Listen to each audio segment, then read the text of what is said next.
untuk seluruh partisipan dan selamat sore untuk semuanya. Salam sejahtera untuk kita semua.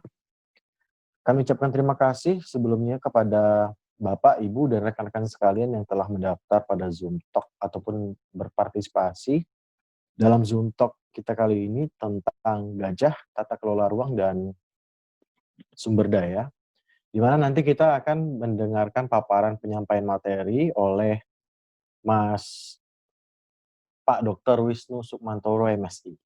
Beliau merupakan member of Asian Elephant Specialist Group di IUCN dan juga merupakan eh, member ataupun pengurus dari Forum Konservasi Gajah Indonesia atau yang kita kenal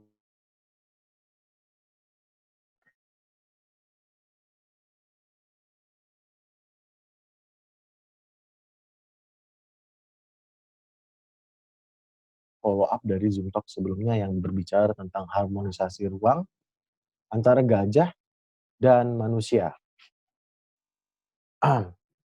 Eh, Sebelum kita mulai, mungkin saya akan memperkenalkan diri dulu. Saya sendiri Dwi Adhari Nugraha.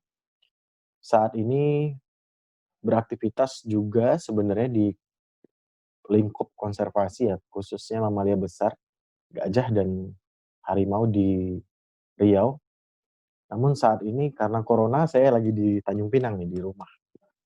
Nah, kemudian pada sore hari ini itu nanti akan disampaikan materi oleh Dr. Wisnu Sumantoro yang sebagaimana telah saya jelaskan tadi merupakan member of Asian Elephant Specialist di IUCN.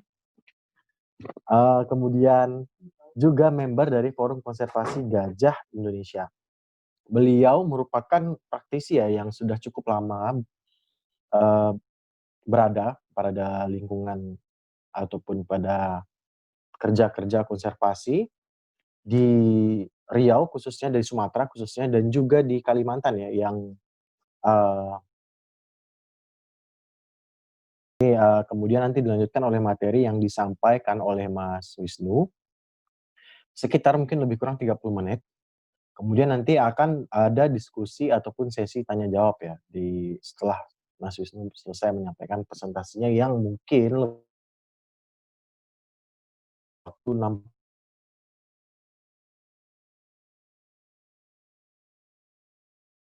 ingin bertanya mungkin pada saat presentasi dan sebagainya, silahkan bertanya dan berkomentar di kolom chat yang tersedia di aplikasi Zoom ini.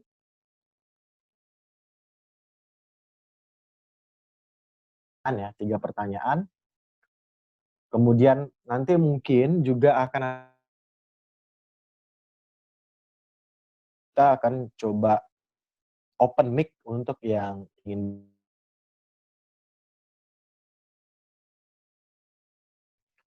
Oke. Kemudian pada sore hari ini partisipan yang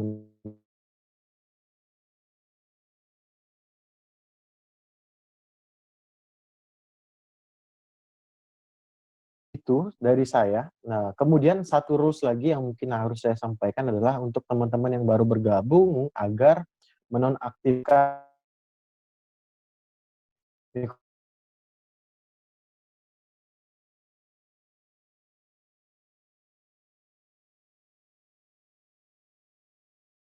cukup dengan raise hand. Nanti setelah sampai dengan gilirannya silahkan open mic-nya ataupun open videonya nggak apa-apa kalau seandainya ingin bertanya. Ya mungkin itu dari saya, kemudian kita lanjutkan dengan presentasi dari Mas Wisnu. Presentasinya mungkin lebih kurang 30 menit tentang gajah, tata kelola ruang, dan sumber daya. Kepada Mas Wisnu mungkin kami persilahkan Mas untuk memulai presentasinya mungkin dengan share screen dan open mic, serta open video Mas.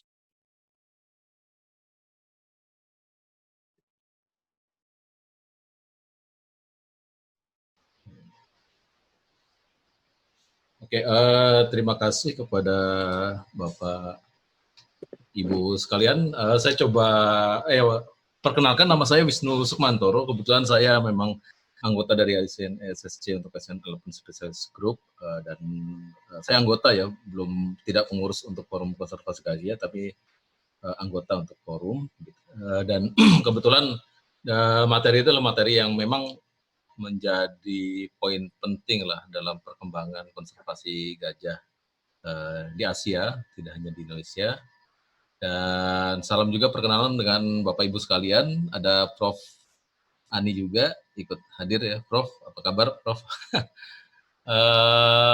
Saya coba presentasi tentang beberapa materi yang sebetulnya kemarin itu sudah kita atau saya sharekan tentang dari sisi teori ya, basis teori. Saya juga akan coba menjelaskan feedback kembali ya dari basis teori tentang bagaimana cara Mas melakukan. Wisnu, mohon maaf Mas, Ya, sepertinya video Mas, oh udah, oke, sip. udah Udah, oke. tadi gelap gitu Mas, oke. Ini Oke. Mas, silakan dilanjutkan Mas. Ya, terima kasih, Dwi. Jadi saya coba untuk feedback kembali sedikit ya tentang bagaimana secara teori tentang penataan ruang untuk gajah dan manusia dan juga penataan untuk sumber daya. Sebagai pendahuluan, jadi nanti alur presentasinya yang pertama tentang pendahuluan ya, informasi umum tentang gajah, habitat dan ancamannya.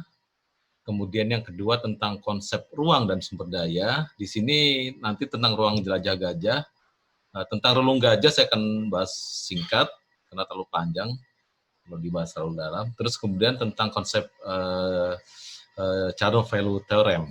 Ini yang berkaitan dengan konteks foraging untuk activity, terutama nanti kita bicara soal pengelolaan sumber daya dan berbagi ruang.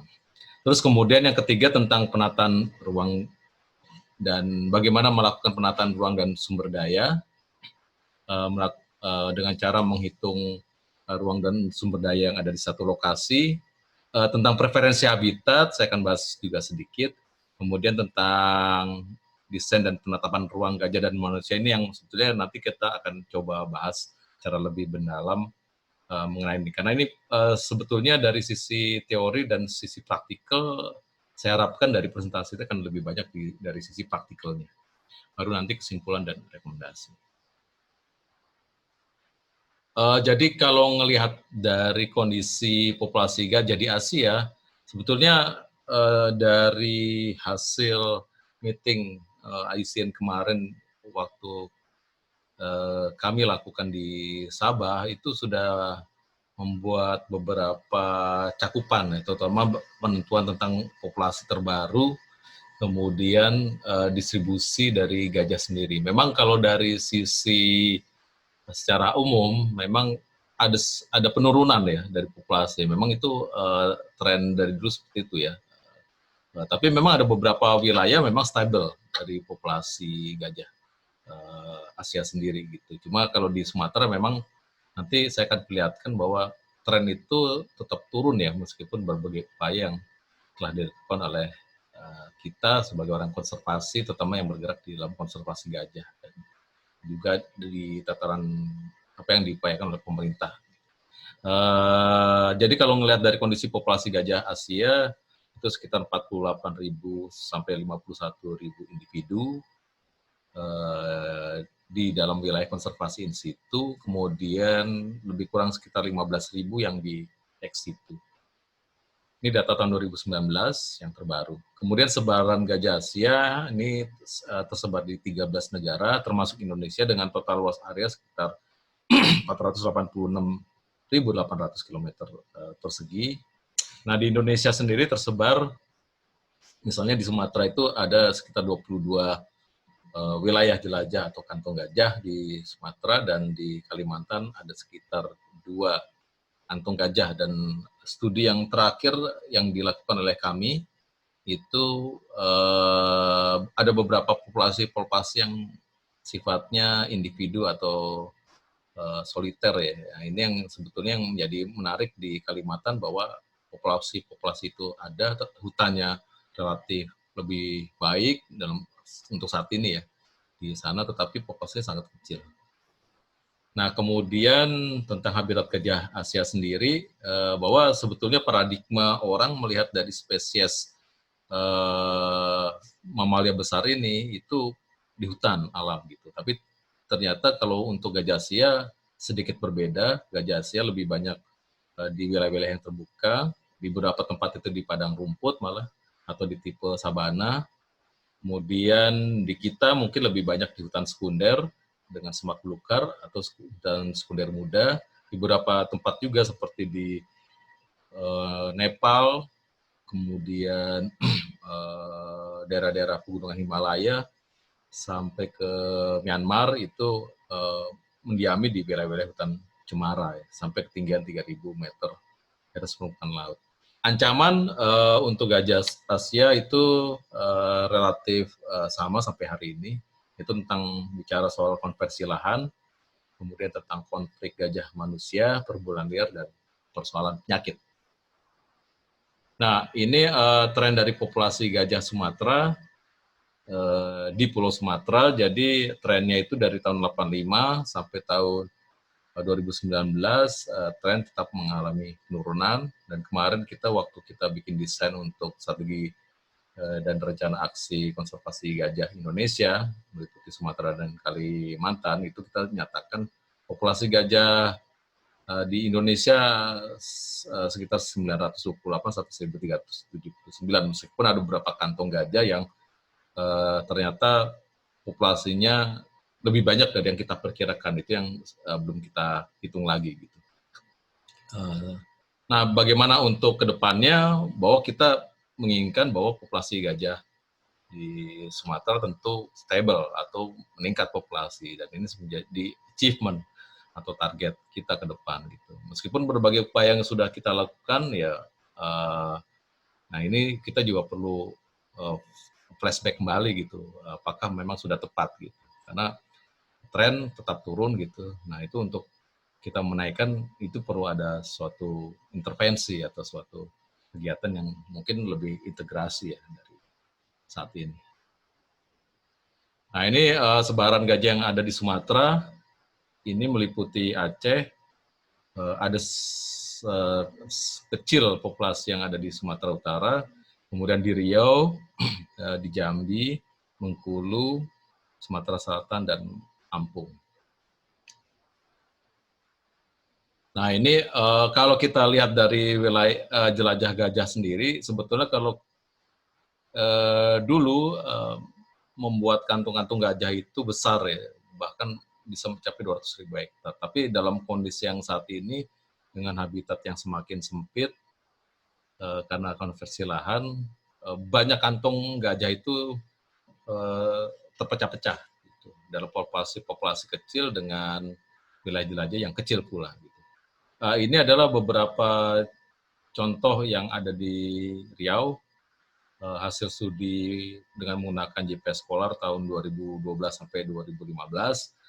Itu wilayah jelajah masih sekitar antara 30.000 sampai 41.000 hektar gitu. Dan itu masih kita anggap sebagai jelajah ideal, meskipun memang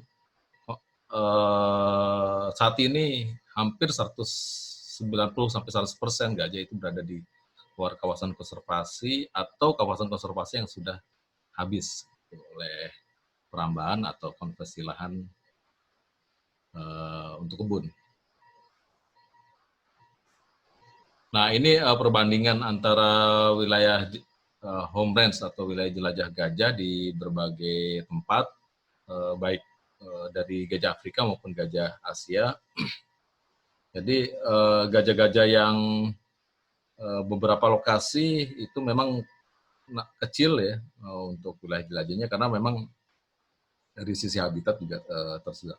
Terutama wilayah-wilayah yang memang banyak di situ ada perizinan untuk konsesi HTI atau konsesi kebun. Nah itu ada kemungkinan bahwa ruang gerak pun juga sempit. Gitu. Contoh yang di wilayah Sebelat, terutama di wilayah Bengkulu itu sekitar 97 km persegi ya. Sekarang posisinya tidak berada di TWA atau Taman Wisata Alam Sebelat gitu, tapi bergerak ke arah barat kawasan gitu. Ini yang menjadi PR kita ke depan, bagaimana memfungsikan lagi gitu kawasan itu. Terus kemudian di Balai Raja dengan kondisi yang relatif konflik tiap hari dan hutan juga sudah habis atau habitat menjadi tempat tinggal habis, itu masih menyisakan sekitar 32.000 sebagai kawasan home range gajah, meskipun kawasannya pun juga sudah terpecah-pecah menjadi kebun dan sebagainya atau pemukiman. Pesangan ini ada satu kantong yang dihitung dengan menggunakan GPS Scholar sekitar 292 km persegi atau 29.200 hektar. Kalau kita lihat dari tipologi pergerakan gajah harian, dari pemantauan gajah dengan menggunakan GPS Scholar dihitung dalam harian itu umumnya atau pada umumnya gajah bergerak itu antara 1 sampai 2 km atau 1 sampai 3 km. Itu pergerakan harian atau daily movement dari gajah Sumatera. Gitu. Kalau ngelihat dari catatan-catatan sebelumnya itu sama, hampir sama, gitu. Antara 0,5 sampai 2 atau 3 km mereka bergerak per hari. Gitu. Nah ini yang menarik bahwa ada beberapa pergerakan-pergerakan yang lewat dari 3 km, 4 km, bahkan 11 km mereka melakukan pergerakan harian. Ini yang menjadi pembahasan menarik karena ada kemungkinan bahwa itu ada case-case konflik di situ atau kebakaran hutan atau kebakaran lahan gitu. Ada beberapa kasus gajah bergerak menjauhi kawasan harian itu jauh gitu. Itu karena hal-hal demikian. Nah, untuk ancaman gajah Asia sendiri yang tadi sudah saya sebut tentang konversi lahan bahwa gajah lebih banyak di hutan hujan tropis dataran rendah dan ternyata di Sumatera sendiri 82% dari hutan hujan dataran rendah itu habis. Ini yang menyebabkan banyak kendala bagi perkembangan dari populasi gajah sendiri, terutama dampaknya yaitu konflik, adanya akses perburuan dan juga penyakit. Nah, untuk perburuan ini karena juga ada faktor demand organ tubuh satwa yang sekarang trennya juga sudah mulai merambah ke organ-organ lainnya selain gading. Untuk penyakit ini yang menarik bahwa ada beberapa kasus penyakit yang kematian gajah yang ditimbulkan akibat penyakit. Gitu. Ini yang menjadi menarik, yang perlu dikaji lebih dalam karena ada pertimbangan misalnya gajah kekurangan makanan atau gajah kekurangan sumber daya atau ada sebaran-sebaran polutan tertentu yang menyebabkan gajah pun nurun dari sisi pola kehidupannya. Nah ini yang sebetulnya yang perlu dikaji lebih dalam ya, untuk dari sisi penyakit. Kalau kita lihat bahwa dari berbagai hal yang menjadi ancaman bagi gajah, sebetulnya kalau kita runut ya, kita integrasikan dari ancaman-ancaman yang terjadi. Jadi sebetulnya masalah utama yang terbesar bagi gajah di Sumatera dan di Asia pada umumnya adalah masalah ruang dan sumber daya. Nah ini sebetulnya dari konsep bagaimana kita melihat dari konsep ruang dan sumber daya bagi gajah. Jadi sebetulnya kalau kita lihat dari pola konversi gajah, pola konversi lahan di satu wilayah, apabila di dalamnya ada habitat gajah di situ atau ada wilayah jelajah gajah di situ, pasti akan terjadi tumpang tindih pola penggunaan ruang dan sumber daya bagi gajah dan manusia di situ. Nah, ini yang menjadi poin pokok utama bagaimana kita melakukan penataan. Nah, sebetulnya kalau kita lihat dari konsep sumber daya dan ruang bagi gajah, sebetulnya kalau kita lihat secara faktual, bahwa gajah ada yang hidup bersama-sama dengan manusia di situ. Terus kemudian ada gajah yang hidupnya juga konflik terhadap sumber daya atau rebutan terhadap sumber daya. Misalnya tentang sawit, gajah mengambil sawit memakan sawit muda yang ada di lokasi itu. Nah, padahal sawit muda itu yang diupayakan untuk masyarakat untuk bisa berbuah dan menghasilkan income. Itu sudah dianggap atau sebagai konflik atau adanya perebutan sumber daya di situ. Dan sebagai banyak kasus yang ada di Aceh, di Riau, Jambi, tidak hanya dari kebun sawit tapi dari pertanian yang memang di situ wilayah gajah, itu akan terjadi perebutan ruang. Nah, terus kemudian ada juga pola di mana masyarakat membagi ruang antara gajah dan manusia. Nah, pola ruang itu pembagian ruang itu seringkali tidak disadari oleh manusia gitu. Dari berbagai perilaku-perilaku mereka menghindar gajah dan sebagainya. Ternyata ada pola di mana gajah dan manusia itu mulai membagi ruang secara alami. Nah, ini yang menarik, gitu. Yang sebetulnya nanti kita coba hitung bagaimana sebetulnya dari analisa manfaat dan risiko yang dihasilkan itu sebetulnya pola-pola membagi ruang itu jauh lebih bermanfaat dibandingkan pola-pola ekosistem yang hidup bersama, gitu. Yang kemarin sempat tren gitu bagaimana hidup bersama antara gajah manusia gitu. Tapi sebetulnya kalau nanti kita lihat mana yang lebih menguntungkan. Nah, terus kemudian nanti dalam konteks penghitungan dalam konteks konsep sumber daya dan ruang bagi gajah dan manusia ini juga perlu dihitung ya berdasarkan analisa manfaat dan biaya. Mana yang lebih menguntungkan? Apakah memang hidup bersama atau memang mereka melakukan pembagian ruang yang strategis? Nah, nanti hasil akhirnya itu apakah memang targetnya ke arah harmonisasi dan optimalisasi? Ya, kita harapkan memang ke arah harmonisasi dan optimalisasi seperti yang presentasi yang sebelumnya saya kemukakan. Nah, ini berdasarkan teori Charnow marginal value theorem, ini menarik bahwa ternyata kita bisa ngitung gitu, bagaimana menghitung ruang-ruang optimal atau harmonisasi antara gajah atau manusia berdasarkan teori ini, gitu. Terutama dalam proses perolehan energi antara keduanya.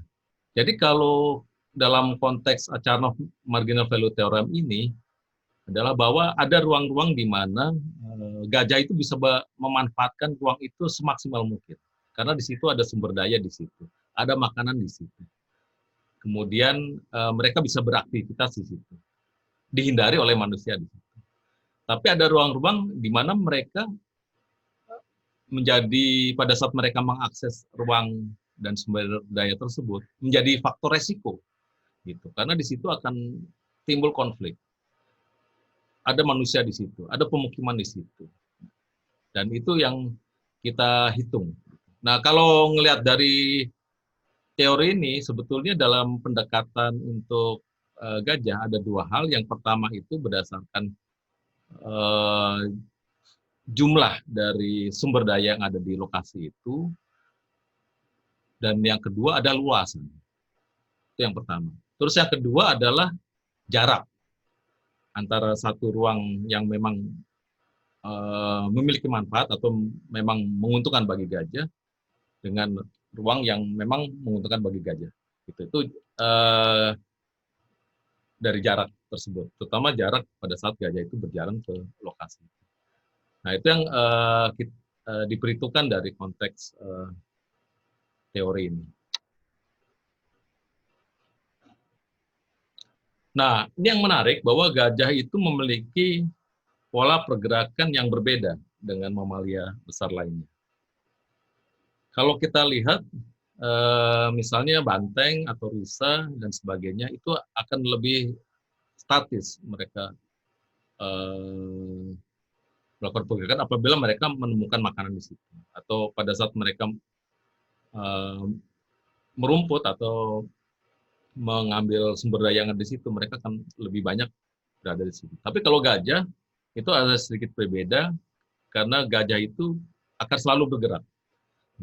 Makanya disebut sebagai feeding dan end displacement. Jadi mereka makan dan mereka bergerak. Mereka makan dan bergerak. Jadi kalau misalnya dalam teori yang kedua untuk Chernow value theorem, jadi kalau semakin jauh gajah itu berpindah, itu ada kemungkinan energi yang dilepaskan dengan semakin besar. Sehingga dampaknya apa? Dampaknya justru akan merugikan bagi posisi gajah. Jadi semakin jauh sumber daya itu diakses oleh gajah, akan semakin besar juga energi yang dilepaskan. Gitu, dalam teori ini. Gitu. Tapi kalau mereka sumber daya itu saling berdekatan, itu akan lebih efisien. Gajah akan lebih banyak mendapat sumber daya dan lebih efisien dalam melepaskan energi. Jadi pola-pola nanti dalam konsep koridor bagi gajah dan sebagainya, itu bagaimana kita mengatur pola-pola itu berdasarkan jarak juga.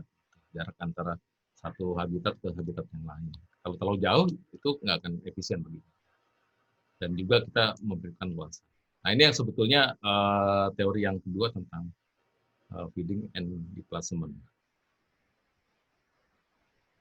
Nah, terus kemudian tentang grafik manfaat dan kerugian. Jadi dalam penghitungan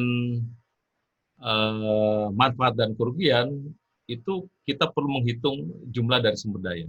Ada kalanya di dalam satu landscape atau satu ruang itu kita identifikasi ada sekitar 10 sampai 15 sumber daya. Kalau sumber daya itu lebih banyak yang bernilai manfaat bagi gajah atau tidak menimbulkan risiko bagi gajah, nilai dari manfaat atau grafik manfaatnya akan lebih tinggi dibandingkan grafik dari kerugian. Nah, sehingga gajah akan lebih optimal hidupnya di lokasi itu.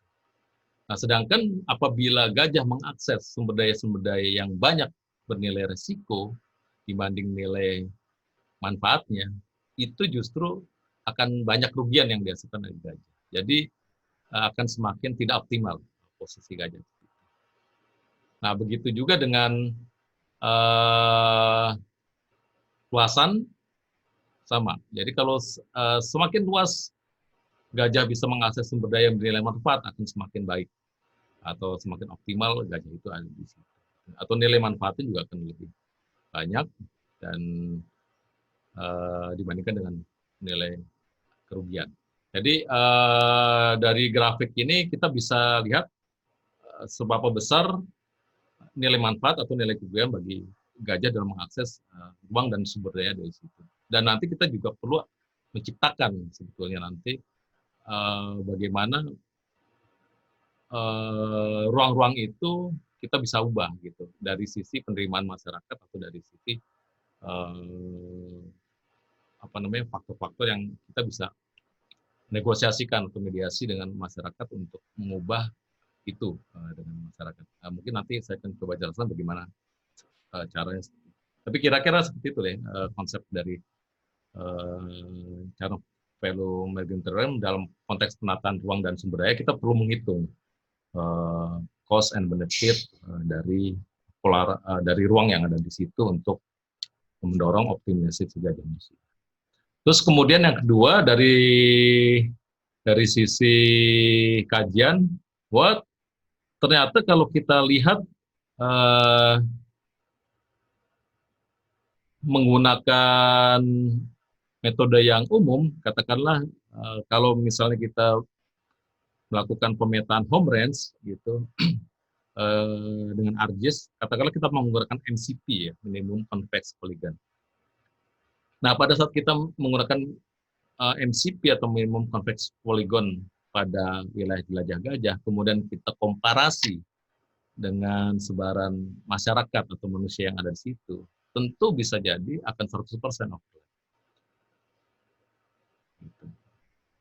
Nah, tetapi kalau kita agak lebih detail dengan menggunakan grid, di sini saya menggunakan grid 2 kali 2 kilometer persegi, gitu. Ternyata mereka akan terlihat membagi ruang. Gitu. Jadi ada posisi-posisi di mana masyarakat itu mereka tidak diakses oleh kelompok gajah atau tidak diakses oleh gajah. Juga posisi-posisi yang memang wilayah gajahnya itu padat di situ tidak diakses oleh manusia. Di sini ternyata dari kajian yang saya lakukan di Balai Raja dan Tesunologi Riau, ternyata tumpang tindihnya itu dengan menggunakan grid 2x2 km square, itu hanya 14,79% untuk yang di wilayah Balai Raja. Artinya tumpang tindih antara gajah manusia hanya 14%, 14,79%. Kemudian yang di Tesunilo itu hanya 2,4% mereka tumpang tindih. Jadi sebetulnya dari sisi alami itu mereka sebetulnya sudah membagi hidup dalam berbagai ruang tersebut. Meskipun konflik tetap terjadi di lokasi tersebut. Nah ini contoh juga dengan menggunakan PCA itu sama. Jadi saya ambil satu lokasi di Duri di Balai Raja 4 jam dari Pekanbaru untuk satu kelompok gajah bernama Desma dengan masyarakat yang di situ. Nah ternyata mereka berbeda dalam akses sumber daya. Gajah Desma lebih banyak mengakses wilayah rawa, lokasi pakan gajah, tidur, hutan, sungai, kebun campuran, lahan terbuka dan sebagainya. Tapi untuk manusia atau masyarakat itu lebih banyak mengakses daerah-daerah atau sumber daya di luar dari yang disebutkan untuk gajah tadi.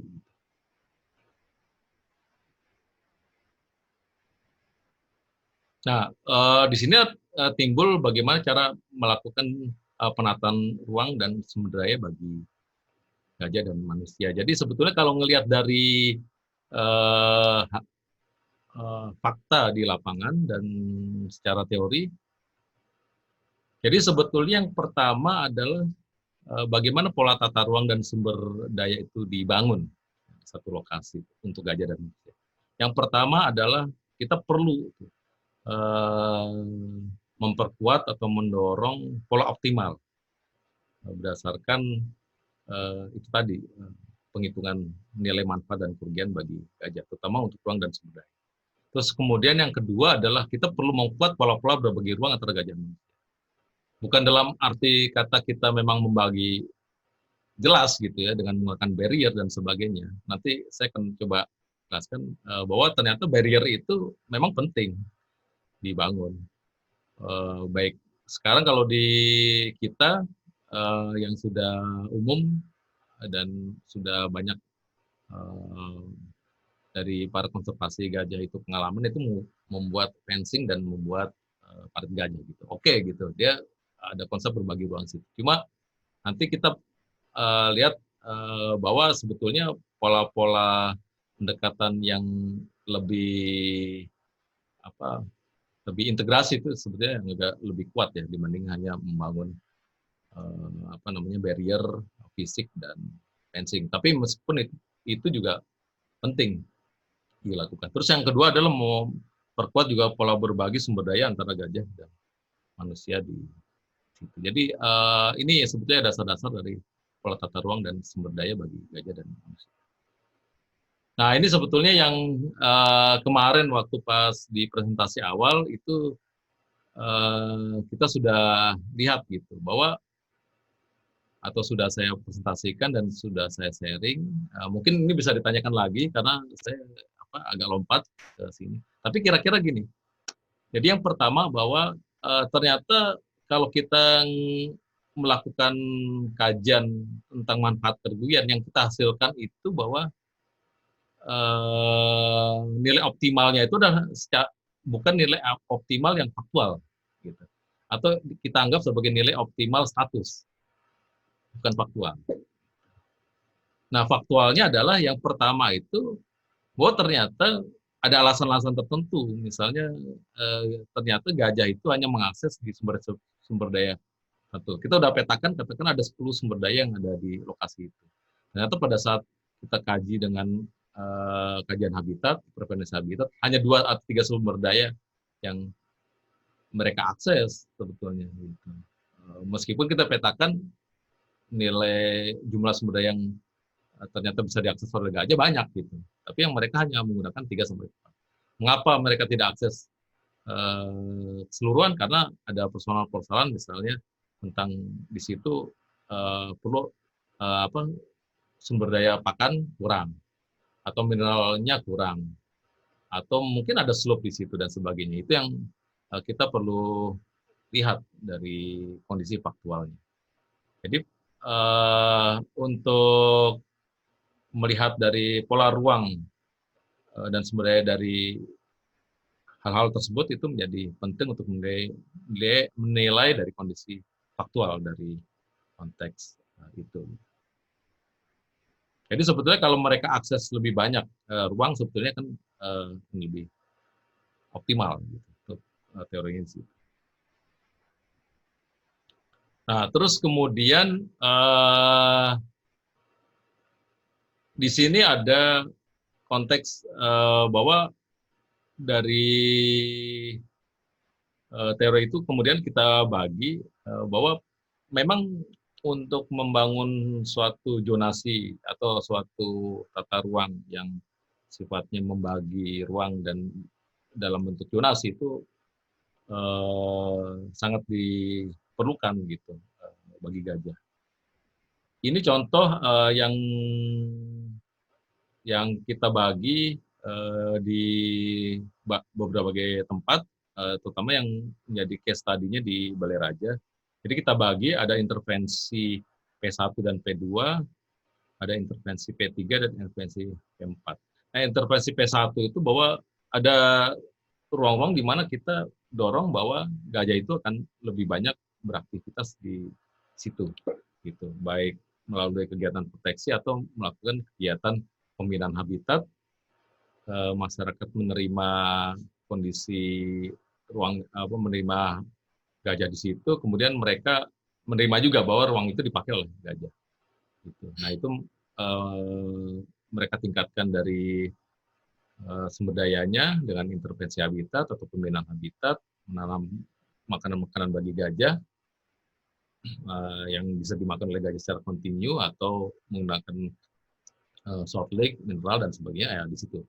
Dan nanti ada posisi-posisi pengusiran dan penggiringan pada saat ada kegiatan mitigasi konflik yang menggunakan ERU atau elephant response unit atau apa namanya squad gajah jinak yang untuk melakukan pengusiran atau menggunakan tim dan masyarakat yang melakukan pengusiran penggiringan itu ditempatkan di lokasi-lokasi itu. Ada target akhir di mana melakukan penggiringan atau pengusiran gajah. Nah, terus kemudian yang ke intervensi P3 itu bagaimana ada satu ruang itu diciptakan untuk coexist ya, atau ruang yang netral. Jadi sebetulnya ini bagaimana ada satu lokasi, katakanlah di satu tempat itu ada sekitar 10 sumber daya di situ, kemudian 4 sumber daya itu bernilai manfaat dan 6 itu bernilai risiko. Nah itu bagaimana caranya untuk mengubah 2 sumber daya itu yang bernilai manfaat gitu. Artinya masyarakat itu menerima keberadaan gajah itu dan bisa mengakses gajah di situ. Contohnya kalau di Riau itu tentang kawasan akasia. Dulu akasia itu adalah kawasan konflik bagi perusahaan dan bagi gajah. Jadi gajah dengan pegawai perusahaan itu akan selalu konflik apabila gajah itu mengakses kawasan itu karena mereka merusak akasia dan sebagainya.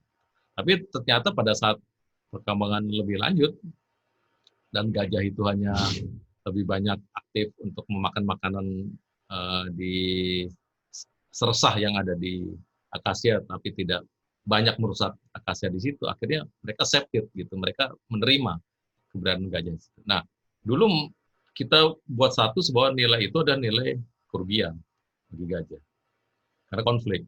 Tapi pada saat Mas Wisnu, mohon maaf Mas, oh mungkin ya, bisa dipercepat lagi, mungkin 10 menit lagi ya mungkin Mas, oke, biar ini. ya dikit lagi kok selesai. Ya, oke Mas. Ya. Pada saat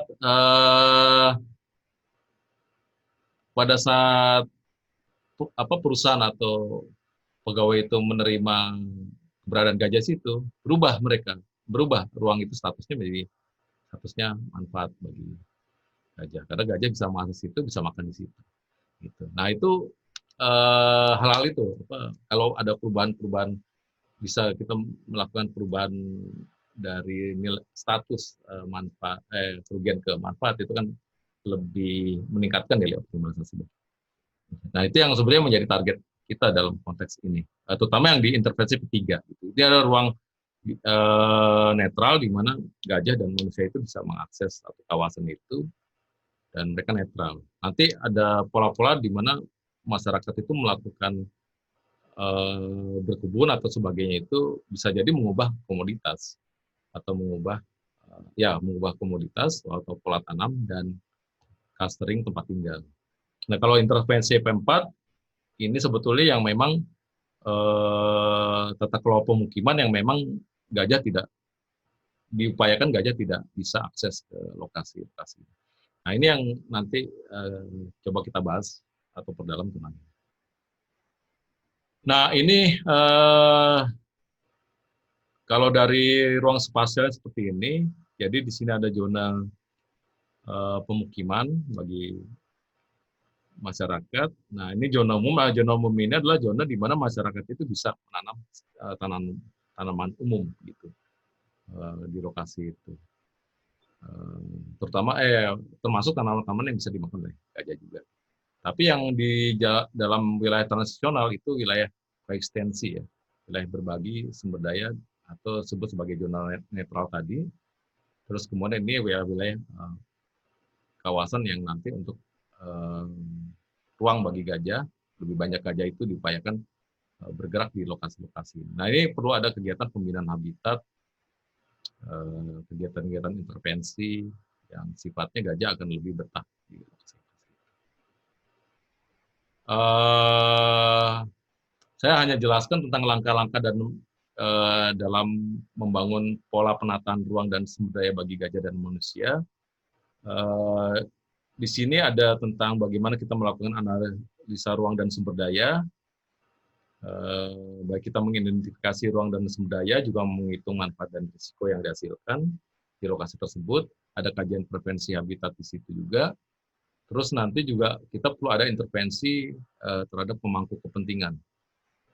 Misalnya penerimaan stakeholder terhadap sumber daya yang digunakan oleh gajah dan penerimaan tentang bagi ruang dan sumber daya. Ini yang penting juga bahwa tidak hanya bergerak di tataran kita kajian desktop atau di study, kita juga perlu ada terus atau pendekatan dan intervensi ke arah pemangku kepentingan, terutama mendorong atau mau mediasi masyarakat untuk beberapa sumber daya itu diubah gitu, yang dulunya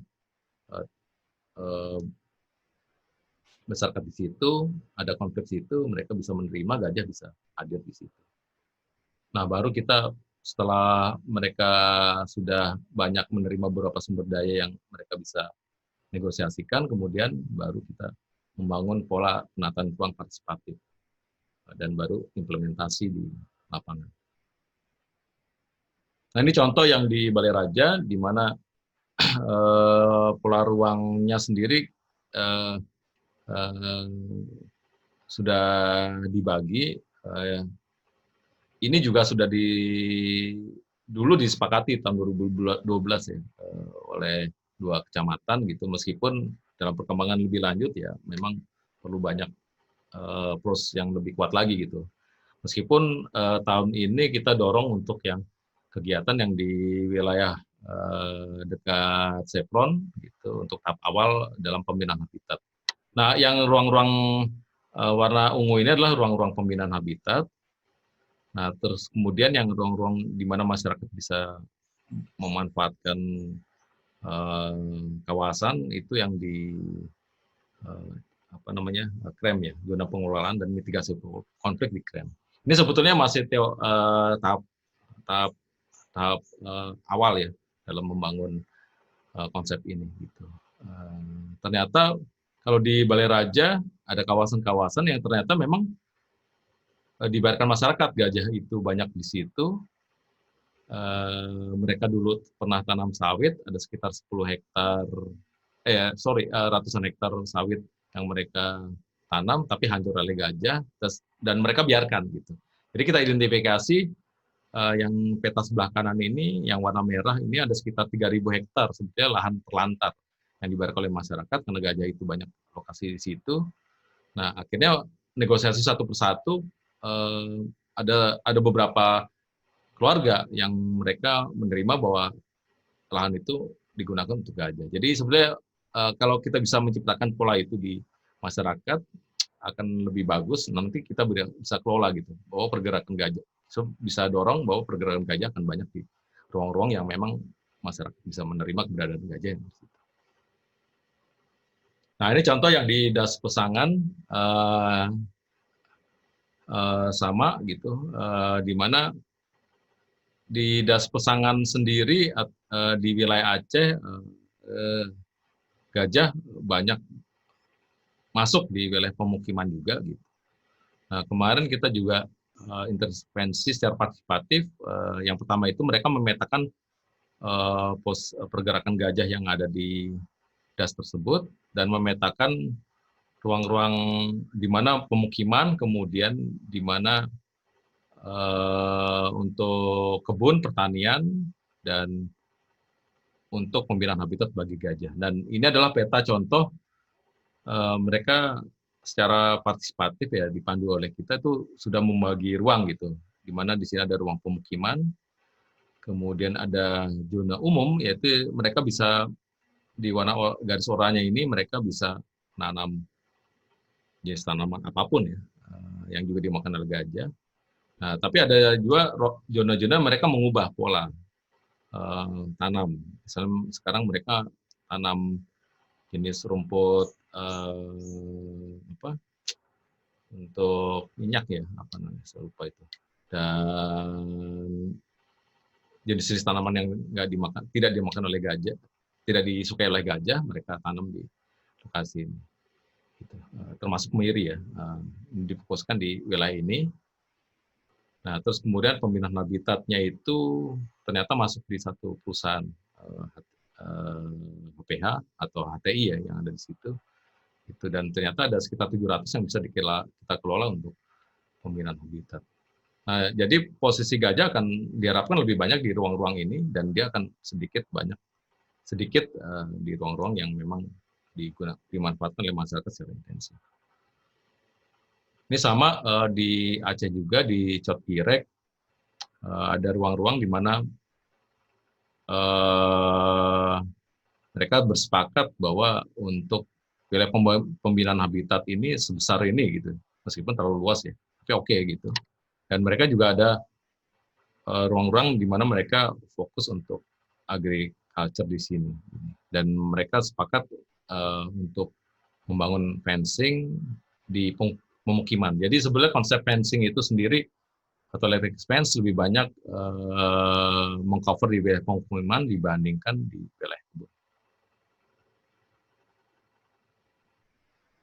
Nah, ini sebetulnya satu modul yang sudah kita perkenalkan dengan berbasis teori yang tadi, yang kita sebut sebagai MP2CE ya, kita sebut sebagai monitoring, planning, preventing, controlling, education. Jadi ini memanfaatkan berbagai kegiatan yang sudah dilakukan oleh para konservasi gajah dalam kegiatan tersebut. Tapi yang penting itu bahwa basis kegiatan lapangan itu berdasarkan perencanaan dan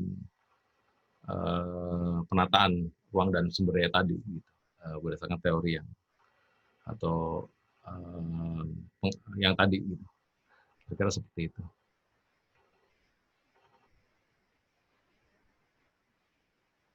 Oke, kesimpulan dari sini adalah bahwa tata kelola ruang dan sumber daya bagi gajah dipengaruhi oleh perilaku gajah dan manusia dalam menentukan ruang gerak dan kehidupannya berdasarkan penghitungan manfaat dan risiko yang ditimbulkan. Terus kemudian yang kedua adalah berbagi ruang dan sumber daya adalah kunci untuk meningkatkan potensi optimalisasi dan harmonisasi antar keduanya. Semakin banyak ruang dan sumber daya di mana gajah dan manusia dapat mengakses ruang dan sumber daya yang sama, tanda konflik atau netral, akan memperbesar nilai manfaat bagi keduanya. Terus kemudian yang keempat adalah untuk melakukan tata kelola ruang dan sumber daya dibutuhkan perencanaan penerimaan pemangku kepentingan. Terus yang kelima adalah manusia yang punya peran. Jadi manusia itu akan punya peran lebih banyak dalam membangun perencanaan dan pengaturan tata ruang dan sumber daya tersebut. Segitu dulu dari saya. Terima kasih. Saya kembalikan lagi ke moderator.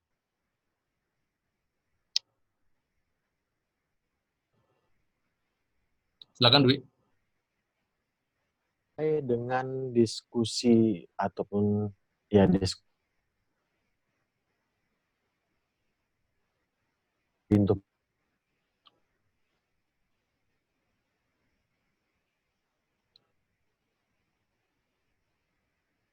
tiga penanya.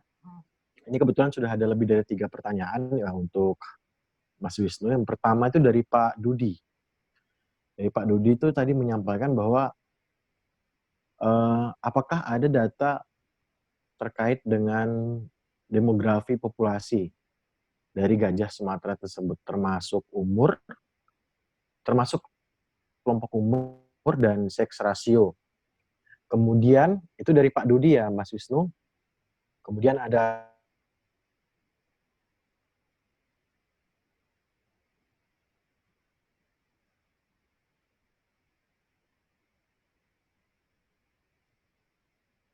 diskusi ya mungkin.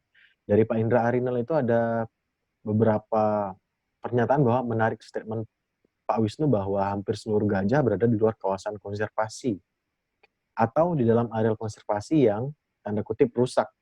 Artinya areal konservasi sekarang ini tidak menarik bagi gajah atau tidak cocok dengan gajah.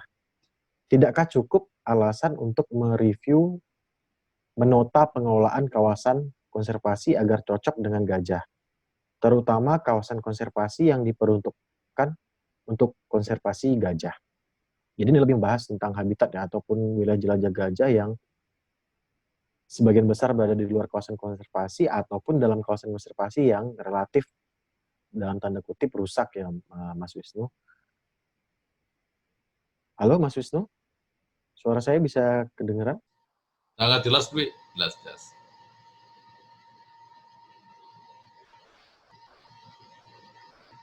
Halo Dwi, sangat jelas.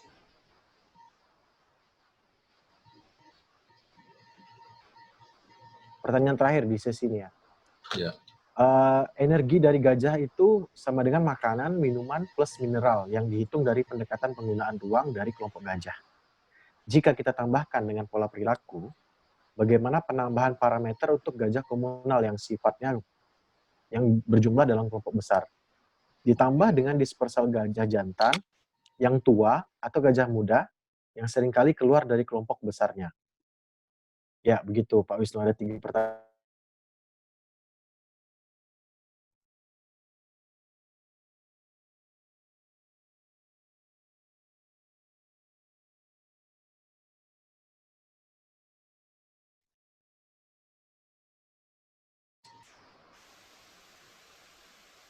Halo Dwi. Ya, halo Mas Wisnu. Oke, udah ya, cukup ya. Udah. Oke, terima kasih Mas Dwi.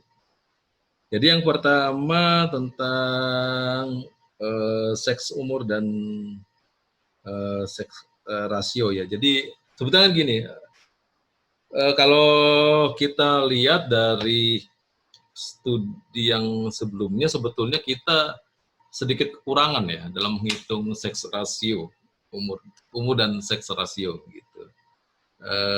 Karena kita lebih banyak fokus untuk pengamatan populasi secara umum gitu, dan itu pun kalau dulu di dalam studi awal itu kan ada beberapa metode yang kita pakai ya. Dulu kan menggunakan ada sebenarnya kan kalau di gajah itu kan ada beberapa metode yang dipakai untuk menghitung populasi. Yang pertama itu direct count, dia menghitung populasi secara langsung. Nah, secara langsung bisa dengan kriteria tertentu ya, lahan terbuka dan sebagainya. Di Afrika mungkin bisa, tapi kalau di Sumatera atau di Kalimantan sulit ya. Gitu. Mereka juga menggunakan melalui udara juga gitu, menggunakan pesawat atau helikopter untuk menghitung itu. Terus yang kedua kita melalui pendekatan kotoran. Nah, melalui pendekatan kotoran itu sebetulnya bisa dihitung dalam kategori umur. Karena diameter dan keliling kotoran gajah itu spesifik. Kebetulan saya juga dulu sempat bikin satu rumus juga gitu untuk gajah. Tapi belum dipublikasikan ke umum ya.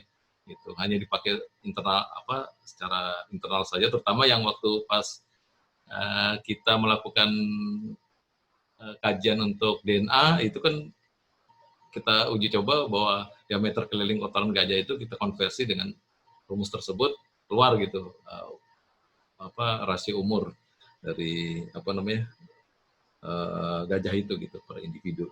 Nah, tapi kalau ngelihat dari secara lebih dalam kita belum banyak sih untuk kita melihat dari seks rasio umur dan seks ya, untuk melihat dari dinamika populasi dari gajah itu sendiri. Sebetulnya yang paling bagus itu dengan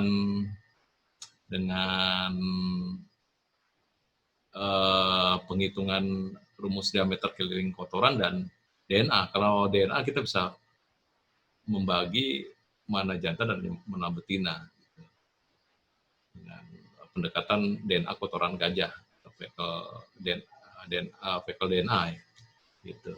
Dan kita bisa mengetahui per individu. Saya pikir itu ya. Tapi itu ke depan perlu kita lakukan untuk kita bisa melihat sebetulnya dari masing-masing populasi ini mana sih yang nanti kita lihat jangka panjang. Karena ada beberapa populasi itu lebih banyak betina. Seks rasio antar jantan betina itu 1:6, 1:7, bahkan 1:11. Ada juga yang 1:3, meskipun kondisi hutannya dan populasinya juga sudah mulai nyusut ya akibat berbagai hal lah gitu. Tapi seks rasionya masih baiklah 1:2, 1:3. Terus kemudian yang kedua dari Pak Indra Arinal, Mas. Oh iya Pak Indra. Terus kemudian, nah ini yang sebetulnya gini Pak. Jadi kalau kita lihat itu sebetulnya banyak ada konservasi kita sebenarnya tidak berbasiskan dari wilayah jelajah spesies ya, terutama gajah ya. Ada beberapa contoh misalnya di Teso lah gitu. Ternyata wilayah jelajah gajah dibandingkan dengan wilayah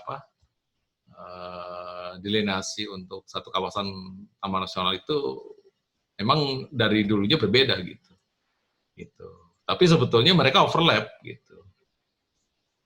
Sempat overlap gitu. Di Balai Raja pun sama gitu, mereka kawasan itu juga overlap dengan wilayah jelajah gajah. Meskipun wilayah jelajah gajah pada akhirnya juga akan berada di luar kawasan juga gitu, untuk mengcover kawasan itu. Nah, memang kalau kawasan itu akhirnya dirambah jadi pemukiman, ada pola-pola di mana pergerakan gajah pun juga mulai berubah gitu.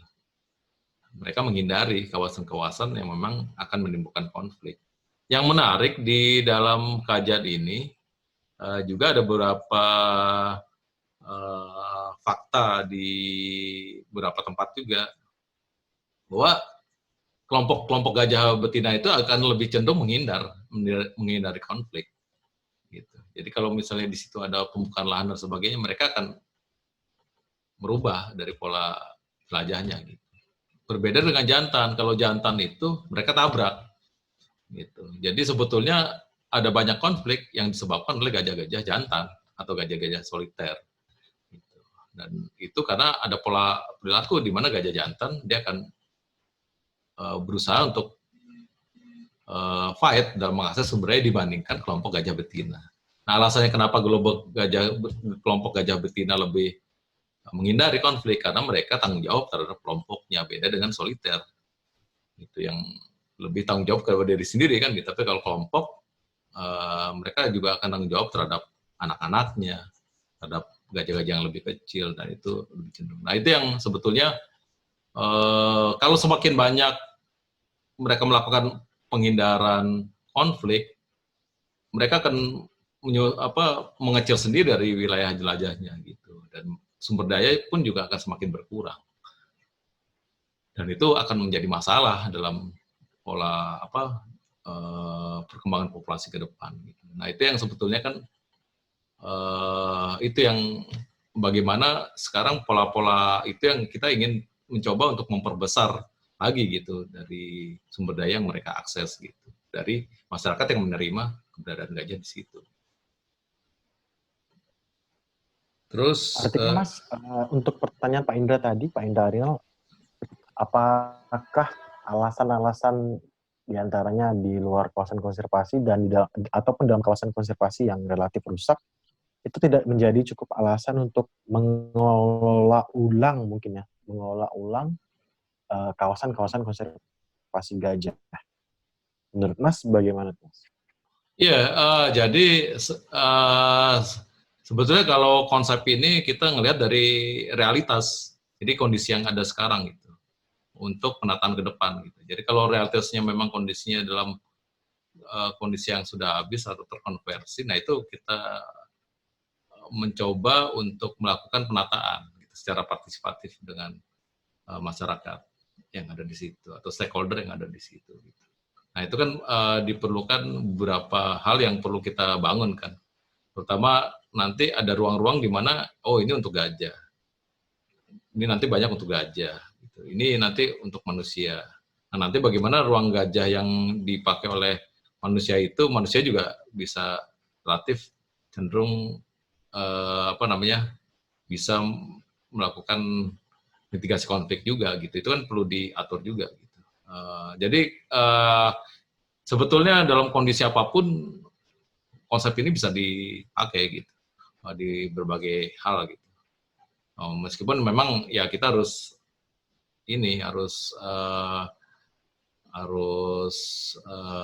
melibatkan banyak pihak gitu dan banyak pihak kalau misalnya memang dalam kondisinya